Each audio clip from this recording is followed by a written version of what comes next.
So after about an entire month of not training with any weights, including kettlebells, and just doing the Matt Furey calisthenics conditioning workouts, I decided to go ahead and test my general fitness and just carry over to other things using some kettlebell movements for high reps, because the main movement that was not really trained very heavily with the calisthenics is the hip hinge. And so I wanted to pick something that was pretty significantly different from that training. I was expecting decent results. I'm definitely rusty on the form. Like the technique is pretty sloppy. Despite that, though, I'm not sure if this is a PR, like all time, but if it's not, it's pretty close. I mean, I'm basically hammering out, long cycle, clean and jerks, and kettlebell swings for 5.5 minutes straight. This isn't edited for time. This is just literally like the amount of time it took. I essentially did this nonstop. I noticed that when I did eventually fail, or it still wasn't really just like the demands on my cardio, it was actually just my muscular endurance failing me. Certain muscles were just getting so pumped up. So I'm pretty blown away. I did not expect this level of conditioning. This felt super easy.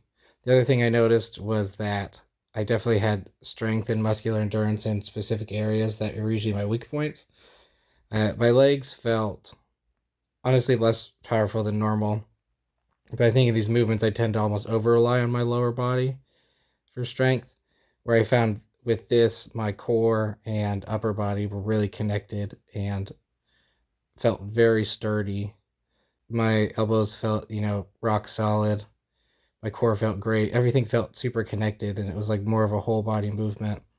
So what this says to me is two things. One, that I need to be doing more accessory work for my kettlebells, but two, that calisthenics can help with the kettlebell training, which is good, because I've been worried that if I focus too much on calisthenics training and not enough on kettlebell training, I was going to completely suck at the kettlebells.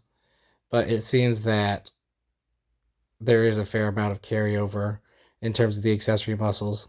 And so that if I do focus on kind of a higher up conditioning type exercises, it does seem to have like a pretty massive carryover.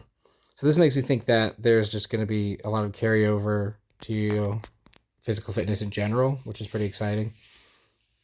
But yeah, the thing that most blew me away, besides the fact that my muscular endurance was just like way better, even with this sloppy form, even with everything else, I'm probably a little bit weaker, but my actual endurance is so dramatically better that it doesn't feel as if I'm weaker, if that makes sense.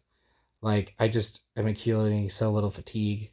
And I felt that even, like basically as I was switching sides and doing 2 or 3 reps, that was enough time for a lot of the metabolites in my muscles to clear out. I've never really felt my body processing that quickly, that it can just kind of in real time recover. So it's not even just between set recovery, it's intra-set recovery. So it's just a different level of training my energy systems. So I've definitely been at a point where I've had this super high cardiovascular fitness before, but this is the first time where I've had that really high level of fitness kind of as a result of a strength training type movement. And so that's pretty exciting, because even if I am training it into the higher reps, it is still building some muscular strength and power. It is still building some muscular strength, a lot of connective tissue, and building those movement patterns.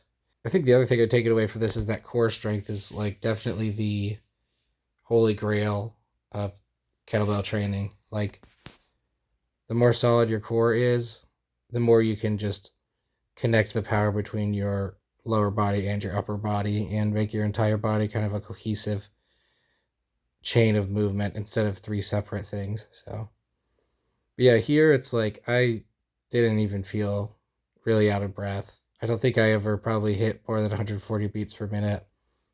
Like, yeah, I'm a little out of breath, but it's just my arms that failed.